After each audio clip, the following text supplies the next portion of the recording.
kulan wacan oo wanaagsan idin ahaantiinba khiyaartaha wada nagala xidhiidhay waa mar kale iyo barnaamijkeena faaqidaada wararka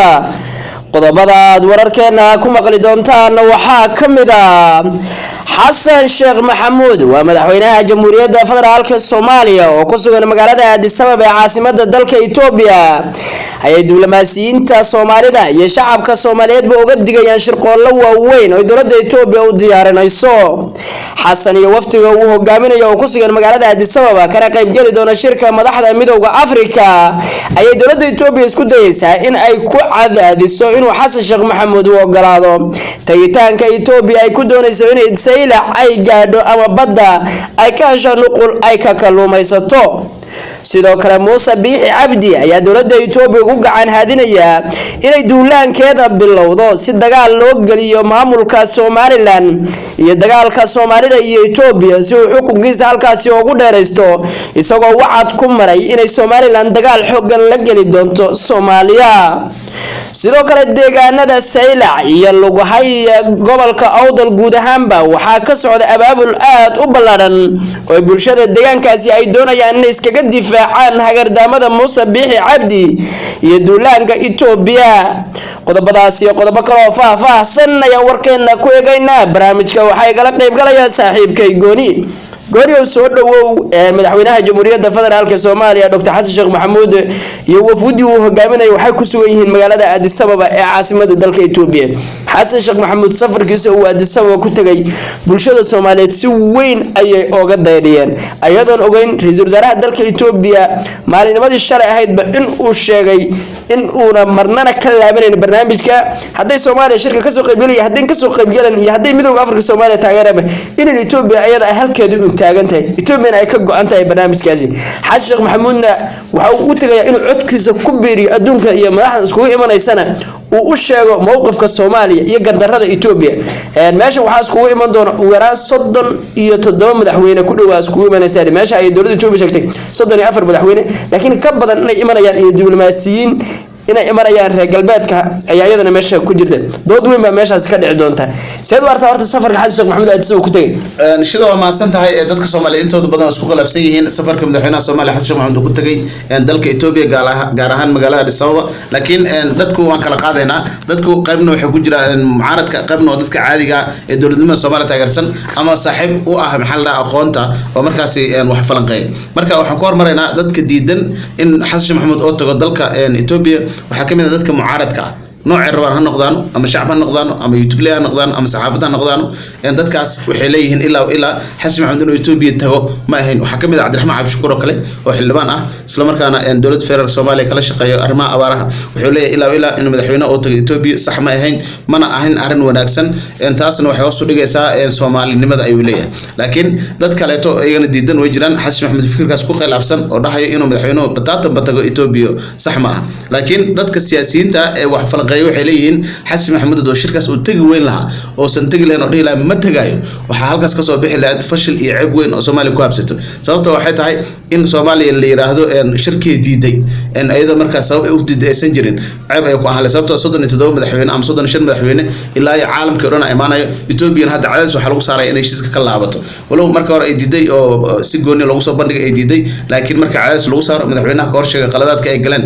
Itoobiya oo ka hor sheego asagoo fadhiyo wali Abiy Ahmed madaxda caalamka fadhido safiirada caalamka Europe iyo midowga Europe iyo African Union ka dhamaan ay joogaan iyo Mareykanka ay raba inuu ka hor sheego madaxweynaha Soomaaliya arrinta markuu cadeeyo oo sheego waxay noqonaysaa in markaasi loo wada jeedo waxba la isku qarnayn in indhaha la iska saaray marka dadka wax falanqeeyo waxay leeyihiin Xasan Maxamuud inuu tago runtan Abiy Ahmed indhaha ka saar waa muhiim lama taabtaan laakiin dadka qaarna waxay leeyihiin madaxweynaha in la shirqool laga yaabaa oo markaas in la sixra dhici karto oo waxa dhici karto waxyaabo badan loo geysto ama nafsiisa la dilo cunto lagu sameeyo kafee la siiyo waxyaabo badan musqulaha loo sameeyo dadka qaar waxay leeyihiin madaxweynaha nafsiisa halis ku jirto oo qolo saddexaad oo ayagana labada barnaamij ka duwan fikir ah qabo oo leeyihiin madaxweynaha inuu tago Itoobiya waxa dhici karta halis oo noloshiisa gali karto dhibaato weyn loo geysan karo laakiin waxa soo dhan waxa ka muhiimsan in madaxweynuhu horta meesha tago hadii uu rabo inuu waxba ka cun door si gooni ah isku ilaali kulli wafuuda la socotay madaxweynaha kaliis waxba ma ahayn dad badan la socday in marka arintaas oo kale shirqoolada isku wardiyo arinta muhiimka ah waxay tahay kulanka markuu dhaco in madaxweynaha fikirkaas uu sheego hadii markaas wixii ka dambeeyo fahmi waayna inuu iskaga soo tago ayaa xaq ah laakiin inuu shirka tagi waayo waxay noqonaysaa in eedayn caalam kaga timaado iyo cunaqabateen iyo dhibaato kale oo dawladda Soomaaliya la saaray ay meesha ka dhici karto marka inuu tago ku saxsiin leeyihiin dadka siyaasadda saaxiibkooda waad maadsantahay gooniyow waxaan marin Itoobiya Soomaaliya xaaladdu gabagaba ay maraysaa waqtiuna gunaanad ayuu ku dhow yahay hadda oo qarku saaran yahay waxa la sugayay kale ee diblomaasiyadda ku hadhay waa madaxda midowga Afrika oo isku yimaado oo mowqifkooda maartay qaata ay waxay ka aaminsan yihiin doodan dhaxtaala Itoobiya iyo Soomaaliya oo moodida hadda ay dhaaftay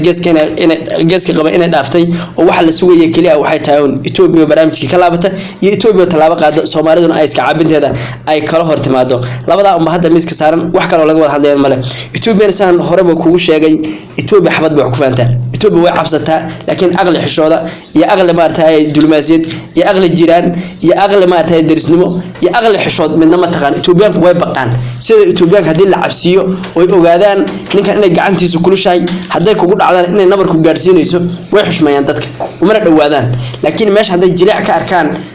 wax in ayaga interest oo kaga jiraan arkaan ma xishoodaan askarigooda dablaha iyo ninka jananka iyo korneelku waa isku aqoon isma dhaaman waxa darajada ciidanka militariga Itoobiya lagu siiyaa ninkan waa dilaa ma naxariisto dablahiisa masuu amar ma bixiyo asaga gacantiisa wax ku dil ninka taliyaha guud ciidankaasi wata markii qof la rabo in la qabto ama qof dagaal lagu qabto ama qof maartay ayagoo ciidamada ay hawlgalada ay gacanta ku dhigaan haduu doono ruux iska shacab oo rayid ah noqdo masugo ninka dablaha ama ciidanka amarka qaadanaya ninkaas xabad kuma dhuftaan yaa gacantiisa ku dila taliyaha guud ciidanka wata ayaa si toos ah gacantiisa ruuxaas ugu dila waa ciidamada Itoobiya dhaqanka lagu tababaro waay marka ninkaas wuxuu darajada ku helayaa inuu yahay nin dilaa ah yaa janan iyo darajada ciidamada Itoobiya lagu siiyaa abi laga soo bilaabo ilaa dablaha qoriga wata ee tuulooyinka jooga ciidamada Itoobiya waa isku aqligooduna waxa waaye inay wax dilaan hadii arkaan ninka ay u socdaan inuu asna dilaaya ay ka daranayaan way xushmeeyaan waa Soomaalida ka bisaas way taas aan wada noolaana yaqaanaan qofka wax dilo ama qofka waxa Itoobiya dhaqankaas waay ninka Itoobiya nin aqoon-yahana oo maartay ama nin sargaalo intuu soo akhristay hormar iyo dad nabad ka shaqeynay darajo lama sii ciidan ama xukumo gobol lama geeyo waxa la geeyay nin walba ninku ka xun yahay ninku ka cabtooy ka yahay ninku maanta uu ka yahay dilaaga ma naxariista ka yahay ninkaas darajada lagu saxaa howlgalada iyo ciidamadana lagu siiyaa ciidanka Itoobiyana abiyu asoo adsaba jooga ayuu wuxuu dhigay kuwa bariga Hararge jooga oo ciidanka Harar xukumo ay la kala shanaad iyo Oromiye iyo Canfar iyo Hararida iyo dhulkaas oo dhan haysta umba amar la siin waxa la dhigay hawlgal sameeyay ay la Soomaaliya la sii meel kasta ku tagaysan korneelka asoo wadanka xukuma halkiisa iska fadhinaya kuwa ama haday dhibaato soo gaari haday dhintaana buug lagu ma qoro oo ciidanka Itoobiya lama diiwaan galiya askarta dhimatay reerkiisa loo mahaduu dhinta wasoo dhintay reerka maalkaad ka tagtay ayaa kugu dambeynay waxa laga yaabaa dad raadiso in lagu sheego ninkaasi inuu meesha ku qorta askarta halkaan in waaga ay dhinteen laakiin cid ilmihi agoonta iyo jarana hebel waqtigaas dhintay dabla hebel waqtigaas dhintay la isma yaqaan wali Itoobiya ku jira Itoobiyada kore ee waqooyiga Itoobiya dagaal ayaa ka socda oo dagaalo wajiyo badan ayaa ka socda xogaga faano waa nimankan